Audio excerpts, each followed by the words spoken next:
वालेकुम dear students, how are you. Welcome to HN science school online classes. I hope आपने previous work complete कर लिया होगा। Chapter number 9 का topic हम स्टार्ट करते हैं, लॉ ऑफ मास एक्शन। इससे रिलेटेड जो बोर्ड में क्वेश्चंस पूछे जाते हैं बार बार, उसमें सबसे पहला जो क्वेश्चन है वो है शॉर्ट क्वेश्चन के तौर पे पूछा जाता है, define law of mass action. Second जो क्वेश्चन पूछा जाता है, define active mass. And third जो क्वेश्चन पूछा जाता है, when and who discover law of mass action. ये बेसिकली एक MCQs है, तो कब और किसने जो लॉ ऑफ मास एक्शन पेश किया था तो उसके बारे में बताना होता है। और जो लॉन्ग क्वेश्चन आता है वो इस तरह से आता है, define law of mass action and also right the general derivation. उसके जनरल डेरिवेशन क्या है। तो हम स्टार्ट करते हैं लॉ ऑफ मास एक्शन की डेफिनेशन से। तो अगर इसकी डेफिनेशन की बात करते हैं तो the rate at which a substance react is directly proportional to its active mass के। जो इसका सब्सटेंस का जो रेट होता है, रेट कहते हैं स्पीड को, तो उसका जो रेट होता है वो डायरेक्टली प्रोपोर्शनल होता है उसके एक्टिव मास के। And the rate of reaction is directly proportional to the product of active mass के and active masses of the reacting substance के। जो भी रिएक्ट कर रहा होता है उस सब्सटेंस के क्या होता है, डायरेक्टली प्रोपोर्शनल होता है। अगर एक जनरल रिएक्शन से हम रिप्रेजेंट करना चाहें तो हमारे पास ये है कि हमारे पास एक रिएक्शन है जिसमें हमारे पास रिएक्टेंट है। अब जो लेफ्ट साइड पे लिखे रहते हैं वो रिएक्टेंट होते हैं, जो राइट साइड पे लिखे रहते हैं वो क्या होते हैं, प्रोडक्ट। तो इस लिहाज से ये हमारे पास क्या होंगे, ये रिएक्टेंट होंगे और ये क्या होगा, हमारे पास प्रोडक्ट होगा। तो रिएक्टेंट को R से और प्रोडक्ट को P से रिप्रेजेंट करते हैं। अब क्या है हमारे पास जनरल रिएक्शन में लिख रहा हूँ, A प्लस B जब आपस में कंबाइन होते हैं तो प्रोडक्ट हमारे पास आता है C प्लस D बनता है। हमारे पास C प्लस D बनता है, ये C लिखा गया था तो C प्लस D बनता है। तब हम जब लेफ्ट से राइट की तरफ जाते हैं तो हमारे पास रेट ऑफ फॉरवर्ड रिएक्शन होता है जिससे हम रिप्रेजेंट करते हैं RF से। और जब हम लेफ्ट से राइट की तरफ जाते हैं तो हमारे पास जो रिएक्शन होता है वो होता है रिवर्स रिएक्शन जिसे हम रिप्रेजेंट करते हैं R और R से। ये हमारे पास एक जनरल रिएक्शन था। और आपने एक चीज़ ये याद रखनी है कि जो हमारे पास लॉ ऑफ मास एक्शन है ये बेसिकली एप्लीकेबल होता है ओनली सिर्फ रिवर्सिबल रिएक्शंस के तौर पे। सबसे पहला ये तो क्वेश्चन हमारे पास हो गया कि define law of mass action क्या होता है। अब अगर हम बात करें डिफाइन एक्टिव मास की, तो एक्टिव मास हमारे पास क्या है, एक्टिव मास जो है एक generally considered as the molar concentration है। ये किसी भी मोलर कंसनट्रेशन है हैविंग जो उसका यूनिट होता है वो हमेशा क्या होता है, उसका जो यूनिट होता है वो होता है मोल पर डेसीमीटर क्यूब। मोल पर डेसीमीटर क्यूब जो है उसका यूनिट होता है, यानी कि मोल पर डेसीमीटर क्यूब जो है उसका यूनिट होता है। तो ये इसका हमारे पास क्या रहेगा, एक्टिव मास होता है। और इसको रिप्रेजेंट हमेशा किया जाता है स्क्वायर ब्रैकेट के साथ। अब से मसला का मतलब क्या है कि हम स्क्वायर ब्रैकेट से कैसे रिप्रेजेंट करते हैं। तो इसके लिए अगर हम देखते हैं कि हमारे पास वही एक जनरल रिएक्शन है, A प्लस B के हमारे पास A था, जब B के साथ रिएक्ट करता है तो C प्लस D बना देता है। तो जनरली इसको स्क्वायर ब्रैकेट में मतलब ये होता है कि हमारे पास जितने भी रिएक्टेंट हैं या प्रोडक्ट हैं उन्हें हमने स्क्वायर ब्रैकेट के अंदर लिख देना है। ये A की स्क्वायर ब्रैकेट, ये B स्क्वायर ब्रैकेट, ये रिएक्टेंट C एंड D, ये हमारे पास क्या रहता है, स्क्वायर ब्रैकेट में रहता है। ये इसकी क्या है हमारे पास एग्जाम्पल्स के तौर पर हम इसे स्टडी करते हैं कि किस तरह से हमारे पास ये क्या होगा, रिएक्टेंट होगा। इसके अलावा थर्ड जो हमारे पास क्वेश्चन था कि when and who discovered law of mass action, के किसने और कब डिस्कवर्ड किया था। तो 1869 के अंदर गोल्डबर्ग नामी साइंटिस्ट थे जिन्होंने स्टडी किया और हमारे पास क्या है, लॉ ऑफ मास एक्शन को क्या किया, डिस्कवर कर दिया। गोल्डबर्ग और वेग दो किस्म के दो साइंटिस्ट थे, इन्होंने लॉ ऑफ मास एक्शन को वो किया था। अब अगर according to law of mass action के हिसाब से देखते हैं, according to law of mass action के हिसाब से अगर हम देखें तो हमारे पास क्या होगा कि ये रेट ऑफ रिवर्स रिएक्शन होगा, rate of forward reaction RF, और ये इस साइड से जो रिएक्शन होता है वो क्या होगा, रेट ऑफ रिवर्स रिएक्शन। अब अगर जनरली इस चीज़ को देखते हैं हम लोग, क्या होता है कि according to law of mass action जो हमारे पास इस पॉइंट में बताता है कि हमारे पास according to law of mass action है तो रेट ऑफ जो फॉरवर्ड रिएक्शन है, जो फॉरवर्ड रिएक्शन का जो रेट होता है वो हमेशा डायरेक्टली प्रोपोर्शनल है किसके, उसके एक्टिव मास के। एक्टिव मास की आपको समझ आएगी ना क्या होता है कि एक्टिव मास होता है कि rate of forward reaction is directly proportional to its active mass के जो रिएक्टेंट होंगे उसके एक्टिव मास के रिप्रेजेंट होंगे। तो रेट ऑफ फॉरवर्ड रिएक्शन को हम रिप्रेजेंट करते हैं RF से, जो कि इज इक्वल टू होता है। अगर इक्वल का साइन लगाएंगे तो ये प्रोपोर्शनलिटी का साइन ख़त्म कर देंगे, प्रोपोर्शनलिटी का साइन ख़त्म करके हमारे पास क्या आ जाता है, K आ जाएगा। तो KAP यानी कि इसके अंदर ब्रैकेट के अंदर आ जाता है। ये हमारे पास क्या है, रेट ऑफ फॉरवर्ड रिएक्शन के लिए है। सिमिलरली अगर हम बात करेंगे रेट ऑफ रिवर्स रिएक्शन की, यानी कि हमारे पास रिएक्शन जो था कि A था प्लस B, जब ये रिएक्शन करते थे तो C प्लस D बन रहा था।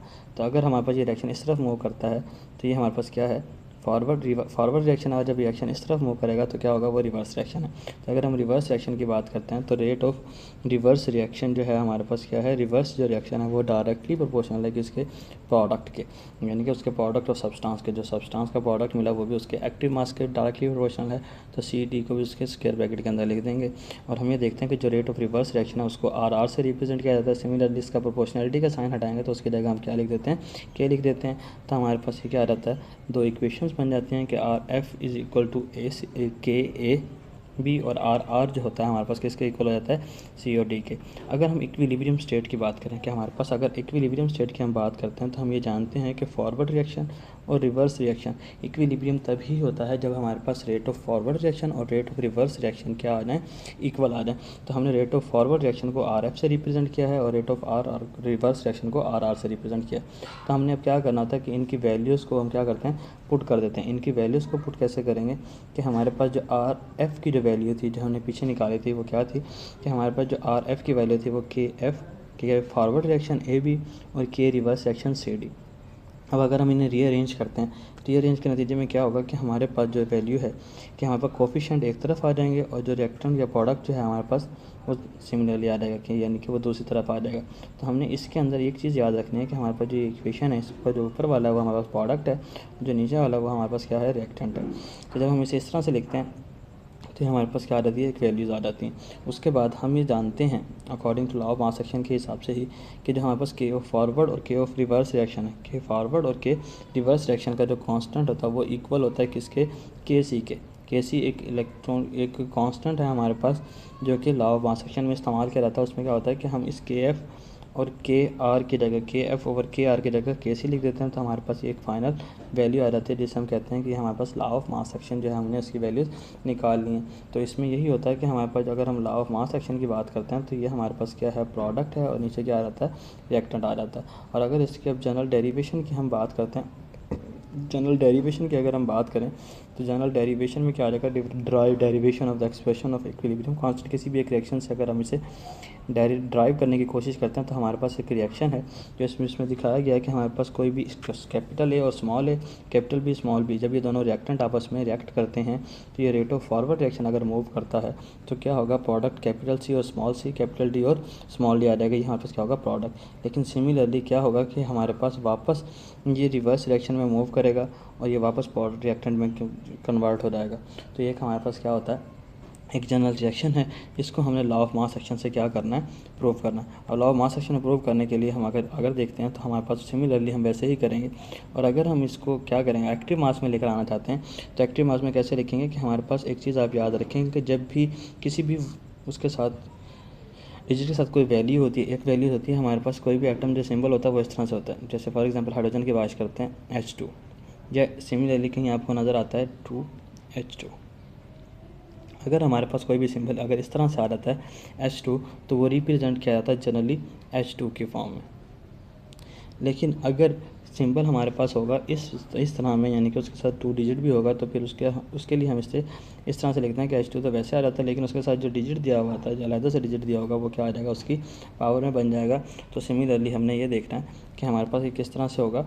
तो अगर हम बात करते हैं इस चीज़ की कि हमारे पास ये रिएक्शन है तो उसमें ए की पावर दी हुई है, यानी कि ए के साथ ए को स्क्वायर ब्रैकेट के अंदर लिखेंगे और उसकी पावर क्या आ जाएगी, ए। सिमिलरली हम बी को लिखेंगे और ये बी की पावर हो जाएगी। और सिमिलरली हम अगर सी को लिखते हैं तो सी की पावर क्या हो जाएगी, सी। और इसी तरह अगर हम डी को लिखते हैं तो हमारे पास क्या हो जाएगा, वो डी की वैल्यू आ जाएगी। तो हम अगर आगे बढ़ते हैं तो हम उसको देखते हैं कि रेट ऑफ फॉरवर्ड रिएक्शन क्या होगा। रेट ऑफ फॉरवर्ड रिएक्शन जैसे हमने पहले किया था सिमिलरली कि आर एफ डायरेक्टली प्रोपोर्शनल है रिएक्टेंट के, यानी कि ए एंड बी के। और इसको रिप्रेजेंट किससे किया गया था, इसको रिप्रेजेंट किया जाता है हमेशा आर एफ से। और आर एफ है और अगर प्रोपोर्शनलिटी का साइन हटाते हैं तो हमारे पास क्या आ जाएगा, के एफ आ जाएगा और ये हमारे पास रिएक्टेंट आ जाएगा। और सिमिलरली अगर हम बात करते हैं सिमिलरली क्या होगा, similarly rate of reverse reaction के हवाले से हमारे पास होगा कि रेट ऑफ रिवर्स रिएक्शन के आर डायरेक्टली प्रोपोर्शनल है सी एंड डी के।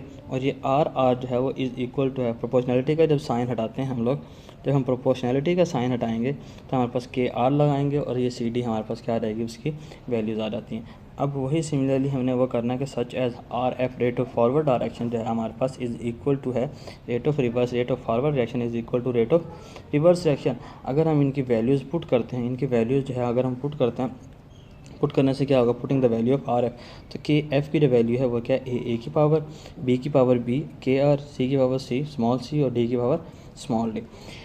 अब अगर आगे मज़ीद कोशिश करते हैं तो हमारे पास क्या होगा, अगर हम कोफिशिएंट को एक तरफ लेकर आएंगे और जो दूसरे वैल्यूज़ हैं हमारे पास नॉर्मल, उनको हम एक तरफ लेकर जाते हैं। तो इसमें हमारे पास क्या है, ये प्रोडक्ट है और ये क्या है, रिएक्टेंट है। तो के एफ और के आर जो है हमारे पास किसके इक्वल होता है, के सी के। तो हम इसकी जगह के सी लगाएंगे और हमारे पास जो है इसका जो लॉ ऑफ मास एक्शन है, जनरल जो डेरिवेशन है लॉ ऑफ मास एक्शन की, वो क्या हो जाएगी, प्रूव हो जाएगी। के एफ और के आर जो है हमारे पास किसके इक्वल होता है, के सी के। और ये क्या है, it is called equilibrium constant. और जो के सी है हमारे पास वो क्या है, इक्विलिब्रियम एक कांस्टेंट होता है जिसको हम इस्तेमाल करते हैं। अगर इसकी जनरल एग्जांपल से एक समझाया जाए, जो दूसरी एग्जांपल से हम उसे समझाते हैं, तो हमारे पास एक नाइट्रोजन है N2, उसका जब हम ऑक्सीजन के साथ रिएक्ट करवाते हैं तो वो 2NO बनाता है, यानी कि नाइट्रिक ऑक्साइड बनाता है। तो इसके अंदर सबसे पहले जो आपने चीज़ समझनी है वो ये है कि हमारे पास रिएक्टेंट क्या है, सेकेंडली हमारे पास क्या है, प्रोडक्ट क्या है। अगर हम इसकी बात करते हैं तो हमारे पास जो N2 और O2 जो है ये हमारे पास क्या है, ये रिएक्टेंट है और ये क्या है, हमारे पास प्रोडक्ट है। जनरली आप एक चीज़ याद रखें, जो आप स्टूडेंट्स के लिए बेसिकली शॉर्टकट पर ढूंढते हैं कि किस तरह से हम इसे तैयार कर सकें, तो कोई भी लॉ ऑफ मास एक्शन के हमेशा एप्लीकेबल होता है इस चीज़ के ऊपर कि हमारे पास के सी की जो वैल्यू है वो बराबर होती है प्रोडक्ट ओवर रिएक्टेंट की। तो आप प्रोडक्ट ऊपर लिखते हैं हमेशा और रिएक्टेंट नीचे लिखते हैं। अब आपको ये पता होना चाहिए, ये नहीं है कि आप ऐसे ही लिख देंगे, तो आपको ये पता होना चाहिए कि प्रोडक्ट क्या होते हैं और रिएक्टेंट क्या होते हैं। प्रोडक्ट हमेशा लेफ्ट साइड पर लिखे रहते हैं और रिएक्टेंट हमेशा लेफ्ट साइड पर लिखे रहते हैं, और प्रोडक्ट जो है हमेशा राइट साइड पर लिखे रहते हैं। कि प्रोडक्ट ये होंगे, ये हमेशा ऊपर लिखे रहते हैं और वो नीचे लिखे रहते हैं। तो बस आपने यही याद रखना है और इसी को देखते हुए आपने क्या करना है, एक इक्वेशन को इसको आपने प्रूव कर देना है। अब कैसे प्रूव करेंगे, प्रोडक्ट ओवर रिएक्टेंट। इसमें प्रोडक्ट क्या है, NO। मैंने आपको कहा था कि अगर हमारे पास सिंपली इसके साथ कोई वैल्यू नहीं है, यानी कि अगर इन डिजिट के साथ कोई वैल्यू नहीं है आगे, जैसे ये NO2 नहीं है, तो तब क्या करेंगे, हम इसको वैसे का वैसे लिखेंगे। जबकि अगर हमारे पास साथ में कोई वैल्यू आ जाती है तो वो उसकी क्या बन जाती है, वो उसकी पावर बन जाती है। तो आइए देखते हैं इसे कैसे लिखते हैं। तो हम इसे लिखेंगे, हमारे पास NO जो हमारे पास उसके साथ 2 डिजिट मौजूद था, यानी कि ये ऐसे था हमारे पास 2NO। तो ये 2NO की वजह से क्या हो जाएगा, ये 2 जो है इसकी जो पावर बनाई हुई है वो क्या है, ये वाला 2 है। उसके अलावा अगर हम देखते हैं हमारे पास जो रिएक्टेंट है वो नीचे क्या है, तो रिएक्टेंट को देखने के लिए हमारे पास क्या है, N2 और O2। इसके साथ कोई भी वैल्यू जो है वो नहीं है, सिर्फ उसके जो बैलेंस करने के लिए अलग से जो चीज़ दी हुई है वो एक सिंपल है हमारे पास। तो उसको अगर हम देखते हैं तो हमारे पास क्या है, ये N2, यानी कि ये हमारे पास किस फॉर्म में लिखा होता है, N2 + O2, यानी कि इसके साथ कोई भी वैल्यू नहीं है। हाँ, अगर इसके साथ कोई भी वैल्यू होती है, जैसे ये 2N2 होता है या 2O2 होता है, तब इसका जो है वो स्क्वायर या जो क्यूब हो सकता है। ये वैल्यू नहीं है कि यहाँ पे सिर्फ 2 आ गया, यहाँ पे 3 भी आ सकता है, 4 भी आ सकता है, 5 भी आ सकता है, कुछ भी वैल्यू जो है वो आ सकती हैं।